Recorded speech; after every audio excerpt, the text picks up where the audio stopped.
Mas aí o que acontece? Eu nasci ali em Bauru, morava na periferia. Meu pai era servente de serviços gerais, né? Tipo faxineiro do Instituto Brasileiro do Café.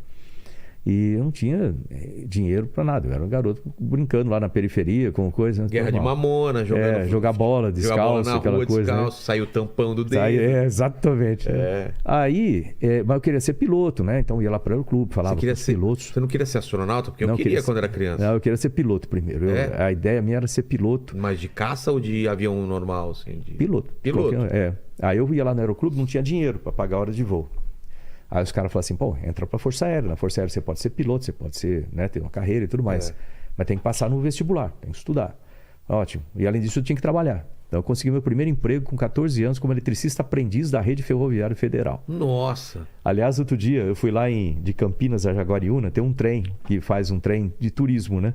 Ali eu fui lá para fazer esse passeio, né? Tava eu e o Tarcísio, né? E aí o cara falou assim, você quer pilotar a locomotiva? Eu falei, eu quero. O pessoal olhou para mim, você sabe? Lógico que eu sei. Esse foi o meu primeiro emprego de locomotiva. Você chegou a pilotar? Sim. Aí eu não era maquinista, mas de vez em quando para manobrar a locomotiva dentro da área ali, ou para tibiriçar, para poder fazer teste, a gente pilotava ali. Aí eu fui lá pilotar, foi muito gostoso. Mas o fato é que, o que acontecia? Naquele tempo eu falava para os meus amigos de oficina que eu queria ser piloto, eles falavam que era impossível, isso era só para filho de rico. Você nunca vai conseguir, blá, blá, blá. Sabe como é que é essas coisas assim? Aí minha mãe chegou para mim em casa, quando eu cheguei aquele dia, à noite lá em casa, ela falou assim, olha, você pode... Minha mãe era italiana, os olhos azuis, brava, ela falou assim, você pode ser qualquer coisa que você quiser na vida, desde que você estude, trabalhe, persista e sempre faça mais do que esperam de você. E ela estava correta, entendeu? Tanto que eu passei na academia da Força Aérea, fui ser piloto, fiz curso de administração lá também. E dali eu já era piloto. Aí eu falei, próximo passo, ser piloto de caça. Aí fui fazer curso de piloto de caça, me tornei piloto de caça. Fui piloto operacional lá em Santa Maria. Aí falei, não, agora eu quero ser engenheiro. Aí fui para o ITA, fiz a prova vestibular do ITA, fui para o ITA fazer engenharia, lá no ITA. Aí fui engenharia aeronáutica. Aí eu peguei a parte de pilotagem com a parte de engenharia. Eu notei que não tinha nenhum piloto de testes no Brasil que era piloto e engenheiro ao mesmo tempo. Aí falou, pô, tá aí onde que eu vou me encaixar. Aí fui fazer curso de piloto de testes de aviões. E aí eu era o único que existia na época que era piloto e engenheiro. Voei praticamente tudo que a gente tinha na década de 1990, aqui no Brasil. Aí fui para os Estados Unidos, voei com a Força Aérea Americana, lá eu voava F-15, F-16. Mas fazia parte do treinamento aqui do Brasil? Ou você, eu fui tipo exchange, né? Assim. Tá. Aí a Marinha Americana, voei F-18, depois voltei ao Brasil. Você voou com tudo isso? Oi? F-18? F-18, F-15, F-16. Aí fui para a Rússia para testar lá o MiG-29. Voltei ao Brasil, fiz um mestrado em otimização de trajetórias orbitais no ITA. Aí que eu estava já começando a pensar em ser astronauta. Falei assim, pô, próximo passo, depois de ser piloto de testes, eu vou ser astronauta. Mas o que você falou? Aí eu fiz um mestrado em otimização de trajetórias orbitais. O que é isso? Né? O que acontece? Você tem, imagina, a Terra. Aqui, ó. Não vai aqui, ó. Imagina o seguinte, a Terra está aqui, né? Aqui. Isso aqui. Note que a Terra é assim. A Terra não é assim. Não é plana nem convexa. Importante frisar. Aqui, né? Aqui está a nossa Terra. Essa aqui é a órbita da Estação Espacial, por exemplo. A órbita da Estação Espacial é 51 graus aqui com relação ao Equador. Tá. Né? A estação para lá. Né? E 400 quilômetros aqui de altura. Né? E a gente dá uma volta na Terra, uma volta, ou uma órbita, né? A cada 90 minutos. A cada 90 minutos só? 90 minutos. Isso aí dá uma velocidade muito rápido. De 28 mil quilômetros por hora.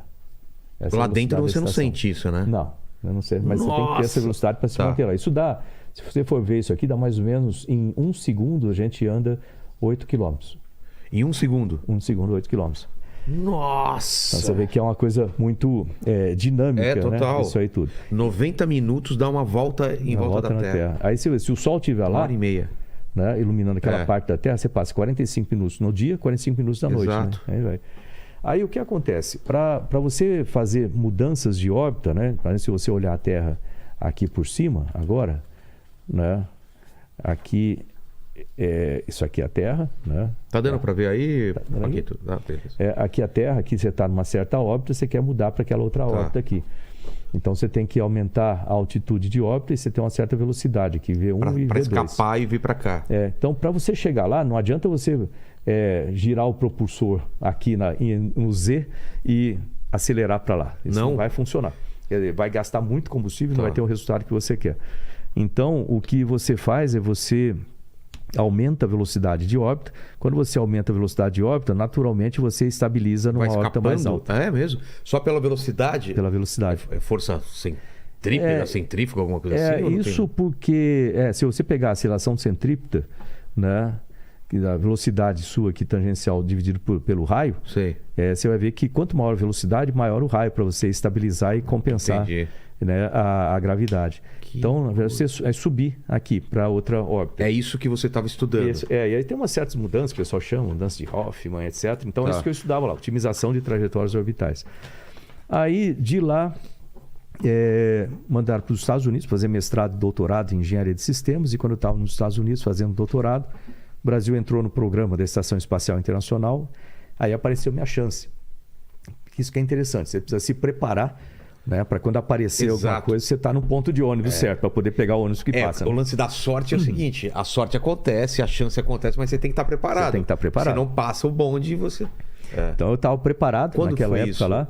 Isso foi em 1998. Em 98? Aí a NASA abriu um concurso, ela abre a cada 2 anos um concurso público. Né? Tem mais ou menos 1.000 candidatos por vaga.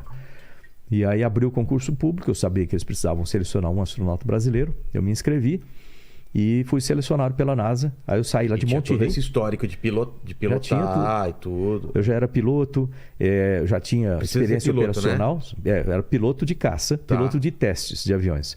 Isso já você conta, passa na frente já de um monte de gente. Conta bastante. Tinha experiência operacional de fazer militar, fazer sobrevivências, essas coisas todas.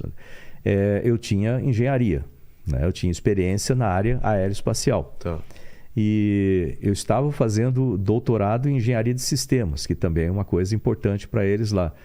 E idade, como que é? Tem idade mínima e idade máxima? Idade mínima, geralmente dá pelo currículo, que a NASA nunca pega ninguém que, por exemplo, que não tenha, por exemplo, um mestrado, pelo menos. Né? E idade máxima, se eu não me engano, é 45 anos. Não tenho certeza, não. 45 anos. Eu tinha 35 na época, então estava bem no meio. Estava bem no meio de tudo. Obviamente você tem que falar inglês, você tem que ter características adequadas em termos de saúde, em termos de relacionamento com as pessoas. Tipo, o coração tem que estar bom. Tudo. É um exame. Aliás, a seleção é feita primeiro por currículo, aí eles fazem a primeira peneira. Aí depois pega um número X, que eu não sei quanto é, de 20 mil, reduz ali para chutar aqui, 100, vamos supor. Aí esse 100 faz exame médico, físico, psicológico. É muito importante essa parte, né? Frisando essa parte psicológica, geralmente o pessoal pensa na parte física, né? Essa parte é mais fácil de todos. O importante é o médico e o psicológico. Como eles medem o psicológico? Você faz 500 mil testes, né? De todo tipo, desde claustrofobia até relacionamento com pessoas, situações de estresse, assim por diante, em grupo ou induzido. Faz aqueles testes de simular força G também, essas coisas? Ou não? Não, ainda não. Nessa fase centrífuga, ainda não. Aí depois, passado nisso aí, você faz o teste físico, que é o último, é o mais simples de passar, e aí vem entrevistas. Aí você vai fazer algumas entrevistas é como se fosse uma banca de avaliação aqui ou lá? Mestrado. Eu fiz aqui e depois fiz lá. Né? Primeiro aqui, depois lá. É como se fosse uma banca de avaliação de mestrado, doutorado. Aí tem entrevista em isolado e aí eles escolhem, tem os critérios deles, eles escolhem. Mas eles levam muito em conta qual é a sua formação. Lembrar que você tem que ter formação ou na área de exatas ou na área de biológicas. Tem muitos astronautas que são médicos, por exemplo, tem veterinários, biólogos, astrofísicos, físicos, engenheiros, uma série deles. Então, a formação é a primeira. Depois vem a parte de psicológica, como você reage. Pensa bem, você vai estar num local confinado, certo? Um local confinado em situação de risco e estresse com outras pessoas. Então, é bom você estar com o emocional em dia. E eles observam isso atentamente durante todo o treinamento. Aí você tem a parte física, que vamos dizer, é a mais simples, e a parte fisiológica, exame médico. Eles vão olhar até a largura do fio de cabelo, né? A espessura do fio de cabelo de você. Vão avaliar tudo, porque no espaço, o espaço ele deteriora a sua saúde demais. É mesmo? Então, se você já tiver algum problema, no espaço ele vai ser extremamente agravado, né? Então, a parte cardíaca, a parte óssea, né? Toda a questão de pressão, né? Ajustes de vários sistemas, olho e etc. Então, eles fazem todos esses exames. E no espaço, o espaço ele vai mexer com a sua saúde. Ele vai mexer no seu sistema cardiovascular por redistribuição de líquidos em